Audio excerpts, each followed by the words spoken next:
अस्सलाम वालेकुम, मैं हूं इमरान वसीम। नाज़रीन, वो एक मिसाल पेश की जाती है कि जब जंगल में आग लगती है तो वो आग सूखी लकड़ी के साथ गीली लकड़ी को भी अपने लपेट में ले लेती है। कल नाज़रीन इस्लामाबाद हाई कोर्ट में जो 9 मई के 4 मुल्ज़मान को बहाल किया गया, थाना रमना इस्लामाबाद पर हमले का इल्ज़ाम था। ATC अदालत ने उन मुल्ज़मान को कन्विक्ट किया था, लेकिन इस्लामाबाद हाई कोर्ट ने उन मुल्ज़मान को बरी करने का हुक्म सादिर फरमा दिया। इस केस में भी नाज़रीन, जो जंगल में आग लगने वाली मिसाल है, बज़ाहिर ऐसा लगता है कि वो मिसाल इस केस में भी सादिक आती है, क्योंकि जो 2 रुकनी बेंच था जिसमें जस्टिस आज़म खान और जस्टिस खातम हुसैन सोमरी शामिल थे, उनकी तरफ से ये कहा गया कि इन चारों मुल्ज़मान के ख़िलाफ़ प्रोसिक्यूशन के ख़िलाफ़ ठोस शवाहिद नहीं हैं। अब जब अदालत की जानिब से ये सवाल किया गया तो नाज़रीन सुनिए कि सामने ठहरे प्रोसिक्यूशन की जो टीम है वो क्या कहती है। अदालत ने कहा कि इन मुल्ज़मान के ख़िलाफ़ आपके पास ठोस शवाहिद नहीं। प्रोसिक्यूशन कहते हैं कि हमें मोहलत दे दें, ठोस शवाहिद हम पेश कर देंगे। नाज़रीन, ये कानूनी मैकेनिज़्म नहीं है, ये कानूनी तरीक़ाकार नहीं है। जो भी शवाहिद पेश होते हैं वो नीचे ट्रायल कोर्ट में पेश होते हैं। ट्रायल कोर्ट उन शवाहिद का जायज़ा लेने के बाद सज़ा सुना देती है, और जब अपील हाई कोर्ट में आती है तो वो शवाहिद जिनकी बुनियाद पे मुल्ज़मान को मुजरम करार दिया गया होता है, कन्विक्ट किया गया होता है, उन्हीं शवाहिद का जायज़ा लेना होता है, क्योंकि वो शवाहिद ऑलरेडी अदालती रिकॉर्ड पे आ चुके होते हैं, पूरी एक फ़ाइल बन चुकी होती है। तो प्रोसिक्यूशन की तैयारी कितनी थी कितनी नहीं थी, आप इससे अंदाज़ा कर लें कि प्रोसिक्यूशन की टीम कहती है कि आप हमें मोहलत दे दें, हम शवाहिद पेश कर देंगे। अदालत ने कहा कि ये जो आपने 4 मुल्ज़मान आपने पकड़े हैं और कहते हैं कि एक पुलिस स्टेशन के ऊपर हमला हुआ है, प्रोसिक्यूशन कहती है कि ये बात तो फैक्ट है कि पुलिस स्टेशन के ऊपर हमला हुआ है। अदालत ने कहा कि इस हमले में कोई मेडिकल लीगल सर्टिफिकेट दिखा दें, किसी हॉस्पिटल का कोई मेडिकल लीगल सर्टिफिकेट दिखा दें कि थाने पे हमला हुआ, कोई पुलिस एहलकार, कोई कांस्टेबल ज़ख्मी हुआ है, ऐसा कुछ भी नहीं है। महज पुलिस की शनाख्त परेड पर मुल्ज़मान को सज़ा तो नहीं दी जा सकती। और पुलिस जो है, अदालत ने कहा कि इन मुल्ज़मान की जाए वक़ुआ पर जो मौजूदगी है वो मौजूदगी भी साबित नहीं कर पाई।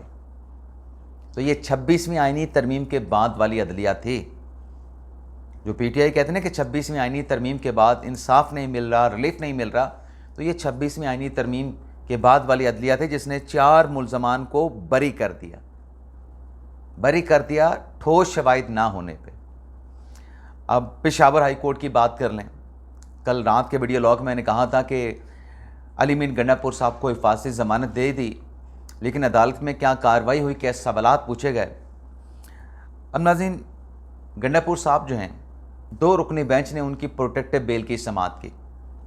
साहबज़ादा असदुल्ला खान साहब ने इस केस की समाअत की और अदालत में रिपोर्ट ये पेश हुई कि इस्लामाबाद में अली अमीन गंडापुर के ख़िलाफ़ 48 मुकदमात हैं। एक FIA की इंक्वायरी है और एंटी करप्शन से और नैब से अभी कोई रिपोर्ट नहीं आई है। तो अदालत की तरफ से कहा गया कि ये जो गंडापुर साहब हैं, एक सूबे के यानी खैबर पख्तूनख्वा के वज़ीर आला हैं, ये रोज़ रोज़ अदालत नहीं आ सकते, इनके करने के और ढेर सारे काम होंगे, तो इस चीज़ को ख़त्म करें। अब यहाँ पे नाज़रीन आप देखें कि अदालत गंडापुर साहब को प्रोटेक्टिव बेल देती है इस बुनियाद पे कि वज़ीर आला हैं, रोज़ रोज़ अदालत नहीं आ सकते, लेकिन जिस मकसद के लिए हिफाजती ज़मानत हासिल करते हैं कि हमें गिरफ़्तार ना कर लिया जाए, मुझे गिरफ़्तार ना कर लिया जाए, मेरे नाकाबिले ज़मानत अरेस्ट वारंट जारी हो चुके हैं, उस अदालत में पेश नहीं होते। सेक्शन 342 का स्टेटमेंट रिकॉर्ड करवाएंगे, असला शराब बरामदी का उन पे इल्ज़ाम है, हिफाजती ज़मानत ले लेते हैं, लेकिन अदालतों में आकर फिर पेश नहीं होते, सिर्फ उनके वकील पेश हो जाते हैं। अदालत का ये कहना बिल्कुल ठीक है, सराखों पे भी है और फैक्चुअली भी ऐसा है कि वज़ीर आला के करने के ढेर काम होते, लेकिन फिर अदालत ये भी देखे कि वज़ीर आला साहब अपने काम कर भी रहे हैं कि नहीं कर रहे। क्या वो सूबे में पेशावर में मौजूद होते हैं या फिर हफ्ते में 5 दिन वो इस्लामाबाद में रहते हैं। अब नाज़रीन आ जाते हैं कि महमूद खान अचकज़ई साहब को इमरान खान के नाम लेने पे करंट कैसे लग गया। नाज़रीन, आपको मालूम होगा, आपके नॉलेज में होगा कि कल महमूद खान अचकज़ई साहब ने एक प्रेस कॉन्फ्रेंस की है। अब उस प्रेस कॉन्फ्रेंस में महमूद अचकज़ई ने एक तो मुज़ाकरात की बात की कि हुकूमत के साथ मुज़ाकरात होने चाहिए, लेकिन आज मैं आपको बताता चलूं कि हुकूमत के साथ मुज़ाकरात की जो अचकज़ई साहब की बात है, महमूद खान अचकज़ई साहब पाकिस्तान तहरीक इंसाफ की क़यादत से, इमरान खान से नहीं, पाकिस्तान तहरीक इंसाफ की क़यादत से सख्त नाराज़ हैं। पिछले दिनों जो एक ग्रैंड अलायंस बनने चला था, जिसका चेयरमैन महमूद अचकज़ई को बनाया गया था, उसमें जो पीटीआई जिस अंदाज से फ़ैसले करती रही, फ़ैसला किया वापस हट गए, फ़ैसला किया यू टर्न ले लिया, फ़ैसला किया उसको पाया तकमील तक नहीं पहुंचाया, तो महमूद खान अचकज़ई साहब को ढेर सारे तहफ़्फ़ुज़ात हैं पाकिस्तान तहरीक इंसाफ की क़यादत से, इमरान खान से नहीं, कैदी नंबर 804 से नहीं, तो उनसे सख्त नाराज़ हैं। लेकिन ये जो प्रेस कॉन्फ्रेंस की महमूद खान अचकज़ई साहब ने, इसमें उन्होंने ये कहा कि जब मुज़ाकरात होंगे तो मैं शहबाज शरीफ से कहूँगा कि इक़्तिदार आपका नहीं, इक़्तिदार आप वापस कर लें। और साथ में महमूद खान अचकज़ई साहब ने जो एक बात कही ना, जो कि फैक्चुअली इनकरेक्ट है, मैं उस पर एम्फसाइज़ करना चाहता हूँ। अचकज़ई साहब ने कहा कि ये हुकूमत जो है वो नेतन्याहू का नाम लेने से डरती है। ये हुकूमत नेतन्याहू का नाम नहीं ले सकती। अब नाज़रीन, अचकज़ई साहब इनकलाबी लीडर हैं, पुराने सियासतदान हैं, घाक सियासतदान हैं, लेकिन फिर बात जो है वो आपको फैक्चुअली दुरुस्त करनी चाहिए। ईरान इसराइल जंग के हवाले से अचकज़ई साहब जो बात कर रहे हैं कि ईरान का मजबूती के साथ सपोर्ट करनी चाहिए थी, तो पाकिस्तान ने ईरान को सपोर्ट किया और हर महाज पे सपोर्ट किया, और उस सपोर्ट का ईरान ने एतराफ़ भी किया।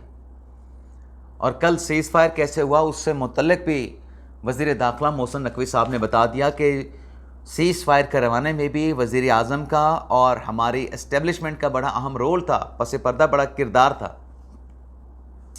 लेकिन ये बात करना कि ये हुकूमत नेतन्याहू का नाम नहीं ले सकती, ये डरते हैं, तो इस हुकूमत ने तो इसराइल के ख़िलाफ़ बहुत सारे स्टेटमेंट दिए, कई स्टेटमेंट दिए इस हुकूमत ने कि इसराइल ने ये जो जारियत की है इसकी मज़म्मत करते हैं कि अक़वाम मुत्तहिदा के चार्टर की ख़िलाफ़ वर्जी है, और इस इक़दाम पे ईरान के पास जवाबी कार्रवाई का मुकम्मल हक़ हासिल है। अचकज़ई साहब ने क्या ये बात कही कि इस पूरी ईरान इसराइल जंग के दौरान, कन्फ्लिक्ट के दौरान, क्या इमरान खान के एक्स अकाउंट से एक ट्वीट भी आया? इमरान खान साहब का एक्स अकाउंट मुकम्मल तौर पे खामोश रहा। तो अचकज़ई साहब हुकूमत को जो ताना दे रहे हैं कि ये नेतन्याहू का नाम नहीं ले सकते, वो ताना तो फैक्चुअली इनकरेक्ट है।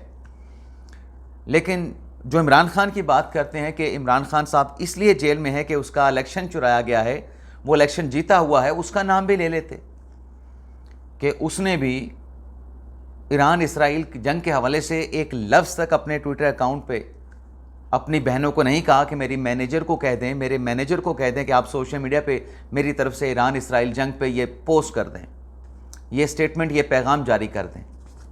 वहाँ पे तो अचकज़ई साहब को करंट लग गया इमरान खान का नाम लेते हुए, और फिर कहते हैं कि इलेक्शन इमरान खान ने जीता हुआ था 2018 में, फिर 2018 में भी इमरान खान ने इलेक्शन जीता हुआ था। तो फिर अचकज़ई साहब आप इमरान खान के ख़िलाफ़ किस किस्म की कैंपेन चला रहे थे, किस किस्म की तहरीक चला रहे थे? अगर ये जीत है कि फार्म 47 और फार्म 47 का मामला जब अदालत में जाए आप हुक्म इम्तना ले लें, तो फिर 2018 में भी आप उनके खिलाफ क्यों कैंपेन कर रहे थे, क्यों दावा कर रहे थे कि इमरान खान साहब इलेक्शन हारे हुए हैं? और अब नाज़रीन एक और बात भी हो रही है, जो वज़ीर आज़म शहबाज शरीफ की चौधरी निसार अली खान के साथ मुलाकात हुई है, इस मुलाकात से मुतल्लिक ये दावा किया जा रहा है कि उन्हें मुस्तमिक नवाज़ में वापस लाने की कोशिशें तेज़ कर दी गई हैं। और जो चौधरी निसार की वापसी है, ख़बर में कहा गया है कि ये नवाज़ शरीफ की मंजूरी के साथ, नवाज़ शरीफ की हतमी मंजूरी हो गई तो तब चौधरी निसार अली ख़ान की मुस्तमिक नवाज़ में वापसी होगी। नाज़रीन, ये फ़ैसला करना नून लीग के लिए और ये फ़ैसला करना चौधरी निसार के लिए कि नून लीग में वापस जाना है, ये इंतहाई मुश्किल फ़ैसला होगा, क्योंकि इसमें ढेर सारी रुकावटें हैं, ढेर सारे बैरियर लगे हैं चौधरी निसार के मुस्तमिक नवाज़ में वापसी के हवाले से। एक तो ख्वाजा आसिफ और चौधरी परवेज़ रशीद साहब हैं, परवेज़ रशीद साहब हैं, वो इस पर अपने तहफ़्फ़ुज़ात का इज़हार करेंगे कि चौधरी निसार की वापसी क्यों हो रही है। आखिर जमात को उनकी ज़रूरत क्या है जब वो मुश्किल वक्त पे छोड़ के चले गए।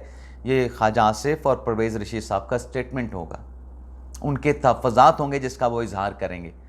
दूसरा, शहबाज शरीफ साहब की अगर 40 साल पुरानी रफ़ाकत चौधरी निसार अली खान साहब के साथ है, जो कि है, एक ताल्लुक़ है, लेकिन चौधरी निसार अली खान साहब के लिए वापस आना, नवाज़ शरीफ की इजाज़त और सबसे अहम मरीम नवाज़ को इस मामले पे कन्विंस करना ये मुश्किल बात होगी। और चौधरी निसार अली खान साहब को भी कन्विंस करना कोई आसान नहीं होगा।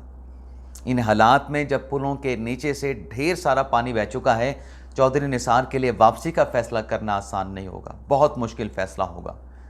और नून लीग के लिए ख़ास तौर पे नवाज़ शरीफ और मरीम नवाज़ के लिए भी उनकी वापसी का ग्रीन सिग्नल देना भी इंतहाई मुश्किल फ़ैसला होगा। बाकी इरफान सदीकी साहब ने कहा है, वज़ीर आज़म के मुशीर हैं, कि ये जो मुलाकात शहबाज शरीफ साहब की हुई है चौधरी निसार अली खान साहब के साथ, ये गैर सगाली की मुलाकात थी। और मैंने आपको ये बताया था कि जो पाकिस्तान तहरीक इंसाफ की तरफ से प्रोपेगेंडा किया जा रहा है कि शायद शहबाज शरीफ साहब ने चौधरी निसार को बीच में डाला है कि आप इमरान खान के साथ हमारी बातचीत कराएं, तो मैंने उस खबर पे तो आपको कह दिया था कि उसका हकीकत के साथ कोई ताल्लुक़ नहीं बनता है। और ना ही चौधरी निसार अली खान इस किस्म का काम करके कोई ब्रिज का रोल अदा करके कोलों की दलाली में अपने हाथ काले करेंगे। अब ये मुज़ाकरात के वाले से बात हो रही थी ना कि शहबाज शरीफ साहब गए हैं चौधरी निसार के पास इमरान खान के साथ इनडायरेक्टली कोई मुज़ाकरात के लिए, तो मुज़ाकरात के हवाले से ख़बर है, वो ख़बर आपके साथ हम ज़रूर शेयर करेंगे। लेकिन फ़िलहाल खैबर पख्तूनख्वा में वज़ीर आला और गवर्नर कैसे आमने सामने आ चुके हैं। गंडापुर साहब चैलेंज करते हैं कि आप मेरी हुकूमत गिरा के दिखाएं, जिस पे गवर्नर खैबर पख्तूनख्वा कहते हैं कि जिस रोज़ हमारे पास 53-54 अरकान अपोजिशन के मौजूद हैं, जिस रोज़ हमारे पास 73 का नंबर सिक्योर हो गया, जिस रोज़ हमारे पास नंबर अदम एतमाद का मुकम्मल हो गया, मैजिक नंबर आ गया, हम अपना कॉन्स्टिट्यूशनल राइट गंडापुर के ख़िलाफ़ तहरीक अदम एतमाद पेश करके उस राइट को एक्सरसाइज करेंगे। और हम गंडापुर के ख़िलाफ़ किसी किस्म की कोई साजिश नहीं कर रहे हैं। उस पर नाज़रीन जनाब गंडापुर साहब वज़ीर आला खैबर पख्तूनख्वा ये कहते हैं कि गवर्नर की तो मेरे ख़िलाफ़ अदम एतमाद की तहरीक लाने की कोई औकात ही नहीं, ये तो अपना इलेक्शन नहीं जीत सका, तो मेरे ख़िलाफ़ अदम एतमाद की तहरीक क्या लाएगा। तो कहना ये है कि वज़ीर आला खैबर पख्तूनख्वा और गवर्नर खैबर पख्तूनख्वा आमने सामने भी आ चुके हैं और दोनों के माबैन शदीद किस्म की, दोनों के दरमियान शदीद किस्म की जो लफ्ज़ी गोलाबारी है उसका भी आगाज़ हो गया है। अंजाम क्या होगा खुदा जाने। इजाज़त चाहते नाज़रीन, अल्लाह हाफ़िज़।